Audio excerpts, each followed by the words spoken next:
Nagulat naman si Chongkapa dahil ang akala niya ay kanina pa nauna ang ating bida sa kanyang pupuntahan.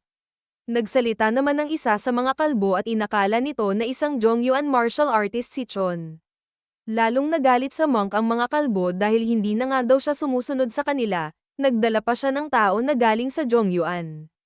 Naiinis na sinabi sa kanila ng ating bida na sobrang lakas ng kanilang mga boses kaya kung pwede daw ay tumigil na sila sa pagsigaw. Bigla na lang itong napaisip dahil alam niya na meron talagang kakaiba sa kasama niyang monk pero hindi alam ni Chon na ganun pala kalubha ang sitwasyon nito. Nung tinanong ni Chon ang kanyang sarili kung dapat ba niyang tulungan ng matanda ay bigla na lang itong natawa at sinabing akala ba niya ay hindi sila ganun ka-close. Napansin naman ng ating bida na parang pilit lang ang kanyang tawa kaya tumingin ito sa kanya ng seryoso at tinanong kung kailangan ba nito ang kanyang tulong. Bigla namang nawala ang ngiti sa mukha ni Chongkapa at sinabing kailangan niya ang tulong nito. Nung narinig iyon ni Chon ay bigla na itong sumugod sa harap ng mga monk na gustong patayin ang matanda. Hindi naman natakot doon ang kalbo kaya sinabayan nito ang ating bida sa pag-atake. Pero, madaling naiwasan ni Chon ang pisikal na atake ng monk at mabilis niya itong natalo. Pagkatapos noon ay nakatingin lang sa kanya ang iba dahil ganun lang niya kabilis natalo ang kanilang kasama. Hindi makapaniwala ang mga ito dahil walang awang pinatay ng ating bida ang isang monk. Pagkatapos noon ay bigla na lang nilang inatake si Chon ng sabay-sabay para hindi na daw ito makachamba pa. Masyadong marami ang mga ito kaya bumuelo muna ang ating bida at tumalon papunta sa kanilang likuran. Habang nakatalikod pa ang mga ito ay mabilis na sumugod sa kanila ang bida at pinaghihiwa ang mga kalbo. Nagtaka ang kanilang leader dahil alam niya na malalakas ang mga Jongyuan martial artist pero hindi nito inaasahan na ganun kalakas si Chon. Tinanong ulit nila ang pangalan nito dahil kahit silang mga peak stage na bare-handed martial artist ay walang panalo sa kanya. Bigla naman itong tumayo ng maayos at sinabi sa lahat ng nandoon na siya ay si Ju So Chon na galing sa Mount Hua Sect, kaso, pagkasabi niya nito ay naalala niya na wala nga palang dapat makaalam ng kanyang totoong pagkatao. Nagulat naman ang mga monk dahil ano daw ang ginagawa ng isang taga Mount Hua sa lugar 5 na iyon at bakit siya nangingialam sa gulo ng mga lama. Nainis ang ating bida dahil nadala siya ng kanyang damdamin dahil sa mga papuri ng mga ito at nasabi niya tuloy ang kanyang pangalan at tirahan ng hindi nag-iisip. Bigla namang siyang nilapitan ng mga ito at sinabing kumalma muna ang lahat at pag-usapan na lang nila ng mabuti ang nangyayari. Pumikit ang ating bida at sinabi sa mga ito na hindi dapat nila nalaman ang kanyang lugar at pangalan dahil hindi alam ng mga taga Mount Hua kung ano ang kanyang ginagawa.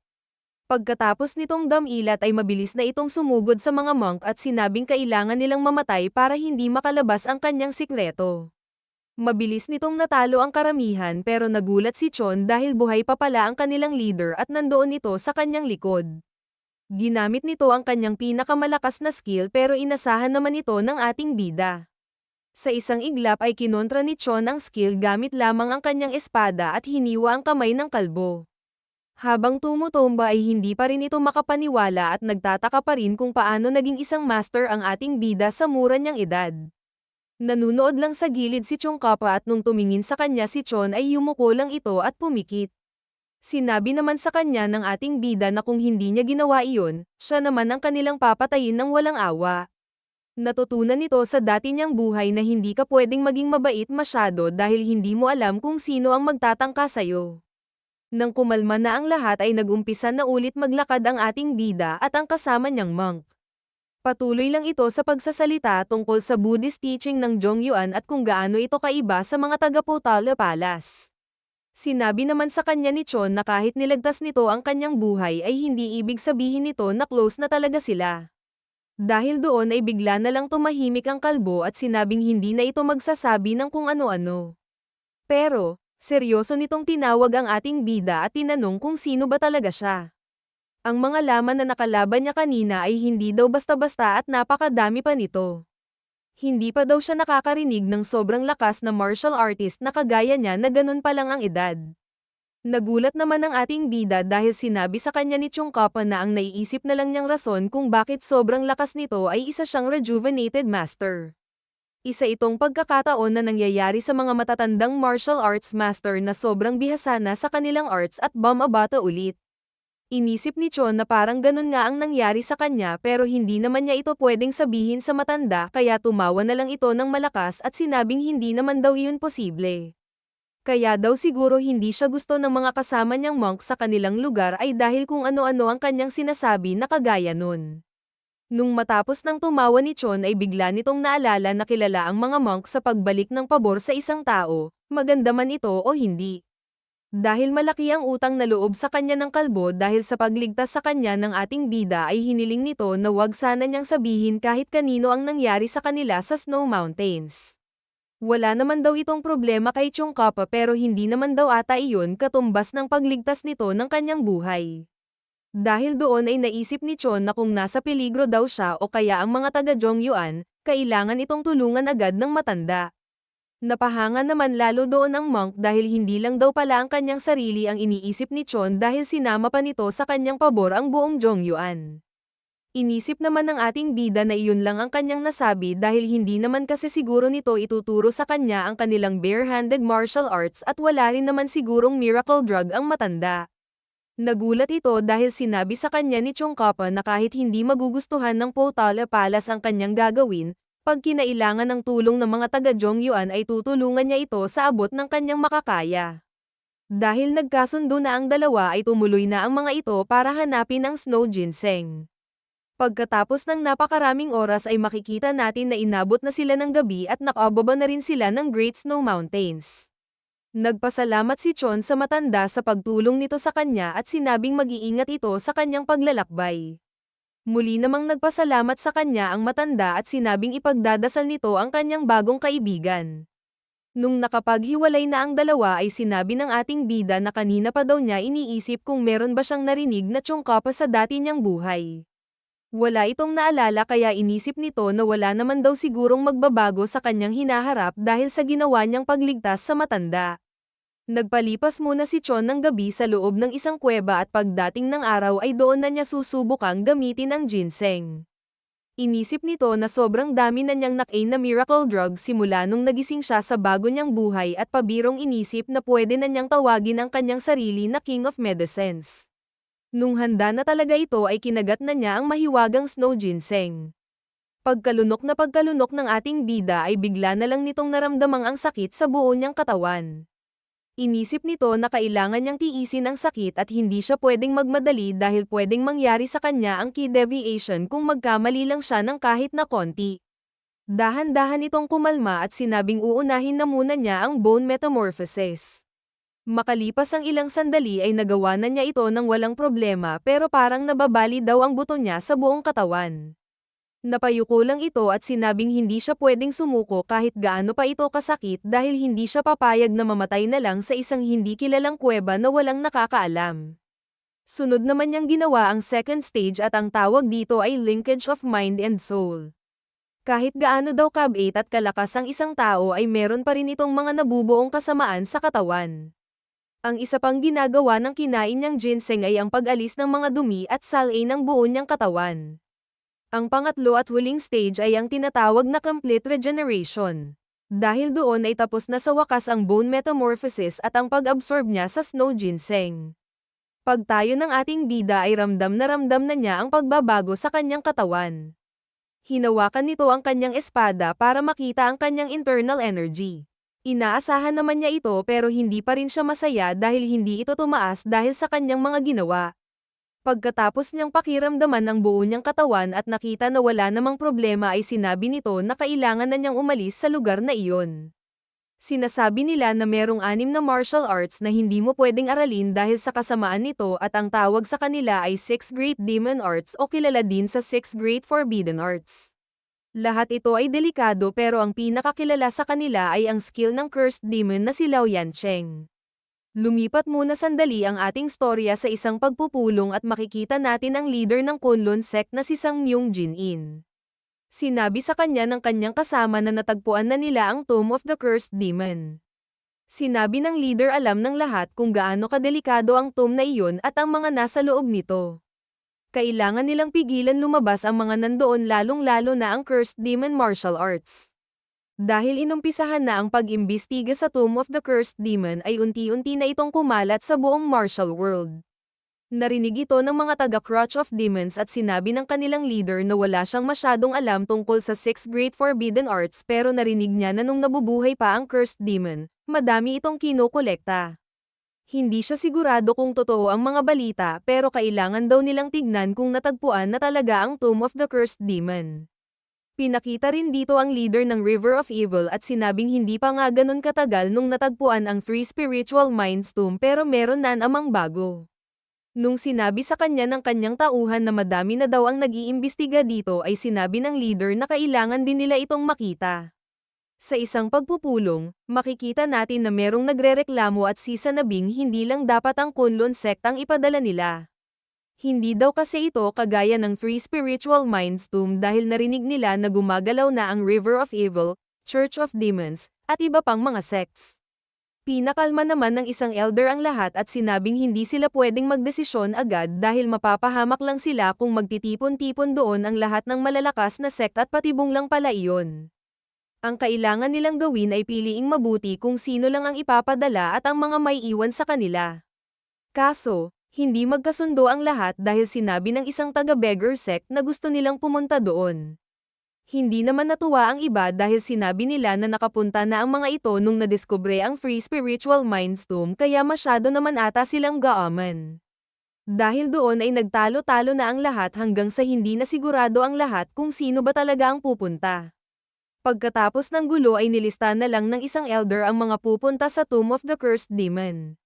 Kasama doon ang Beggar Sect, Kunlun Sect, Five Evil Sword Sect, Mount Tai Sect, Mount Song Sect at ang Mount Hua Sect, kasama din doon ang Namgong Royal Family na galing sa Five Great Royal Families at ang dalawang masama na galing sa Church of Demons at River of Evil.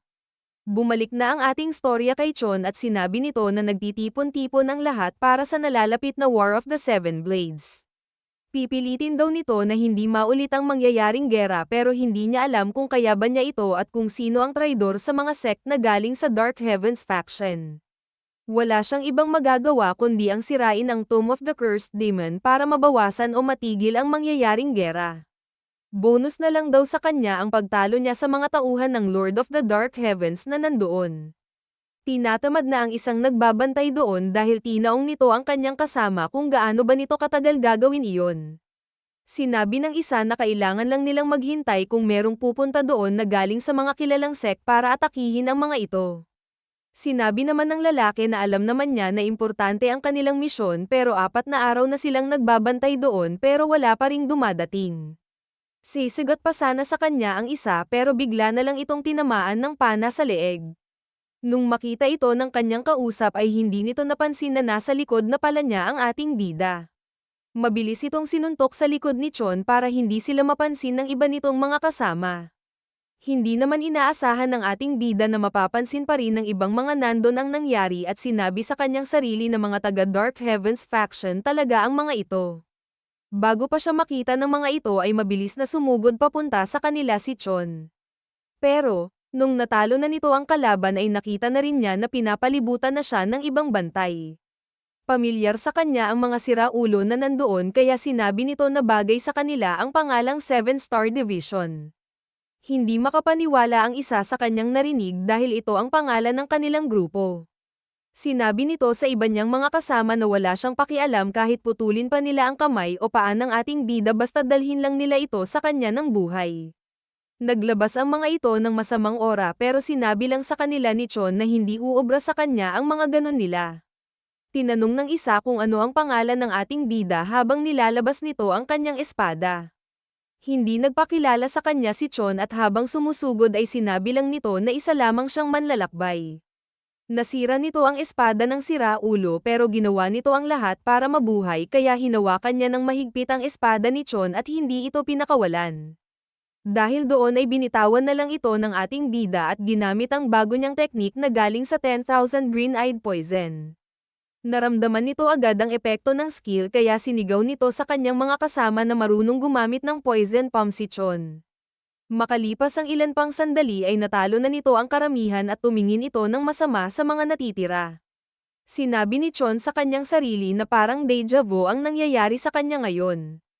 Naalala niya na nangyari na pala sa talaga kanya ito dati nung sinalakay ng mga ito ang Mount Hua sect sa dati niyang buhay. Bago niya tapusin ang mga ito ay sinabi sa kanila ng ating bida na sila ang kanyang past, present, at future. Nung natalo na niya ang mga nasa labas ay sinabi nito na oras na para pasukin ang Tomb of the Cursed Demon. Nung una pa lang niyang tapak sa loob ay muntik na agad siyang mahulog sa isang patibong kaya inisip nito na dinala sana niya doon si Zhuge Sungkai. Pero, dahil nandoon na siya ay kailangan na lang niyang mag-ingat at tignan maigi ang mga patibong. Tumakbo ng sobrang bilis ang ating bida kaya kahit meron siyang nadadaanang patibong ay sumusobra lang siya dito. Kung meron naman siyang hindi maiiwasan ay hinihiwa na lang niya ito para hindi siya nito tamaan. Lumipat naman muna saglit ang storya sa isang grupo at pinag-uusapan ng mga ito ang kanilang problema. Sinabi ng isa sa kanila na hindi pa rin daw nagre-report sa kanya ang 7 Stars Division na nagbabantay sa Tomb of the Cursed Demon. Nung narinig ito ng isa ay sinabi nito na sigurado siya na patay na ang mga ito. Dahil doon ay tumayo ang huli nilang kausap at sinabi na kung ganun ay siya na mismo ang titingin kung iyon nga talaga ang problema. Pagkatapos noon ay bumalik na agad kay Chon ang storya at makikita natin na bumababa na ito sa isang hagdanan. Dahil hinawakan nito ang pader ay meron itong napansin at sinabing nakalimutan niya na malapit pala doon ang daloy ng Yellow River. Nagalak naman ito at sinabing kailangan niya itong daanan mamaya. Sa ngayon ay kailangan muna niyang bilisin para makapunta na agad siya sa pinakababang floor. Tuloy-tuloy lang ito sa pagtakbo at pagsira ng mga patibong na kanyang nadadaanan at nung tumigil ito ay meron siyang napansin. Akala niya ay masyadong madali ang mga patibong na nasa Tomb of the Cursed Demon pero masyado lang pala siyang naging malakas. Lumipas pa ang ilang sandali at makikita natin na dumating na din doon ang ating bida. Habang naglalakad dito papunta sa gitna ay napansin nito ang napakaraming sandata at ginto. Bigla na lang yumuko sa isang sulok si Chon at sinabing sa pagkakaalala niya ay malapit doon ang kanyang hinahanap. Nangalkal lang ito saglit at makalipas ang ilang sandali ay tinaas na nito ang Sword of Gojian na nagngangalang Taie. Sinabi nito na isa ang espadang iyon sa 3 espada na ginawa ni Oyezi para sa kanilang mga general at king. Kahit na maganda ang espada ni Chon ngayon ay wala daw itong hawig sa Taie, malapit na siyang matapos doon dahil ang kailangan na lang niyang tignan ngayon ay ang nasa taas ng lalagyanan. Napakunot ang nood ng ating bida dahil nakita nito na ang libro na nandoon ay ang 9 Rats Martial Arts. Sisilipan sana ito ni Chon para makita niya kung pwede niya itong pag-aralan pero pinigilan nito ang kanyang sarili. Alam kasi nito na pag natutunan ito ng isang tao ay magkakaroon nito ng sobrang lakas na physical ability. Pero, pansamantala lamang daw ito dahil pagkatapos lang ng ilang linggo ay mag-iiba na ang itsura ng gumagamit nito. Kahit daw ang Lord of the Dark Heavens ay hindi ito ginamit kaya hindi na lang niya iyon gagalawin doon. Nilagay na ni Chon ang lahat ng kanyang nakuha sa kanyang likod at hinanap na ang daloy ng Yellow River. Nung nakita na niya ito ay napangiti na lang ang ating bida dahil iyon ang paraan niya para masira ang lugar na iyon.